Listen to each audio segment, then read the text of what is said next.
আজি আজি কোকৰাঝাৰ স্থিত থানা কালিবাৰী প্ৰাংগণত অসম চৰকাৰৰ আঁচনি অনুযায়ী অসম দৰ্শন যিটো আঁচনি আছে সেই আঁচনিৰ পৰা আমি 10 লাখ টকা আমি অনুদান পাইছিলোঁ আৰু এই 10 লাখ টকা দি আমাৰ এই মন্দিৰ প্ৰাংগণত আমাৰ ভক্তবৃন্দসকল অহাৰ কাৰণে যি অতিথিশালা এই অতিথিশালা আমি নিৰ্মাণ কৰিছোঁ। আজি এই শুভক্ষণত আমাৰ কোকৰাঝাৰ জিলা আয়ুক্ত মহাশয়ে এইটো মুকলি কৰিলে আমি সবেই ভাল পাইছোঁ আৰু অনাগত দিনত সমূহ ভক্তবৃন্দ আহিলে ইয়াত থাকিব পাৰিব, বহিব পাৰিব, ৰেষ্ট কৰিব পাৰিব। চৰকাৰৰ এই আঁচনি কেনেকৈ উপকৃত কৰিব? চৰকাৰ উপকৃত কৰিব। চৰকাৰে যিহেতু চৰকাৰে এটা আঁচনি বনাইছে, এইটো ৰাইজৰ কাৰণে, ৰাইজৰ উপকৃতৰ কাৰণে, ৰাইজৰ ভালৰ কাৰণে আঁচনিবিলাক বনায় আৰু এই আঁচনি মৰ্মে যি গৃহ হৈছে ইয়াত খালি এই মন্দিৰত নহয়, এই অঞ্চলৰ যিমান মানুহ এই মন্দিৰত অহা যোৱা কৰে, ভক্তবৃন্দ বিভিন্ন দূৰৰ পৰা মানুহ আহে। এইটো এটা কোকৰাঝাৰ হেডকোৱাৰ্টাৰ, বহুত পুৰণি, 100 বৰ্ষ পুৰণি এটা মন্দিৰ। এই মন্দিৰত বিভিন্ন ধৰণৰ মানুহ ইয়াত আহে, দৰ্শন কৰিবলৈ আহে, পূজা দিবলৈ আহে। তেওঁলোকৰ অলপ সময় ৰেষ্ট লোৱাৰ কাৰণে, কিবা লোৱাৰ কাৰণে যি অনুদান দি অসম চৰকাৰে এই গৃহ নিৰ্মাণ কৰাত সহায় সহযোগ আগবঢ়ালে, তাৰ কাৰণে অসম চৰকাৰক আমি ধন্যবাদ জনাইছোঁ। কি হ'ল, এইটো পাব্লিকৰ কাৰণে বনোৱা হৈছে। এইটো আমি গ্ৰাউণ্ড+2 এইটো দুটাটো গ্ৰাউণ্ড আৰু সেই ফাৰ্ষ্ট ফ্ল'ৰটো এইটো আমাৰ মন্দিৰৰ ফাণ্ডৰ দ্বাৰা অন চ'ৰ্চৰ পৰা বনোৱা হৈছে।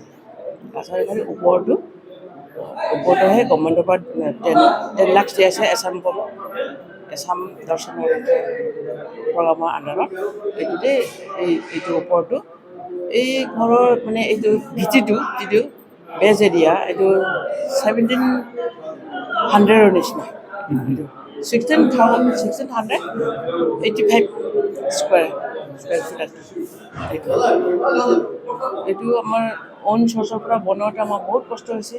অৱশ্যে পাব্লিকে ডনেশ্যন দিছে, আমিও কিছু ডনেশ্যন দিছোঁ।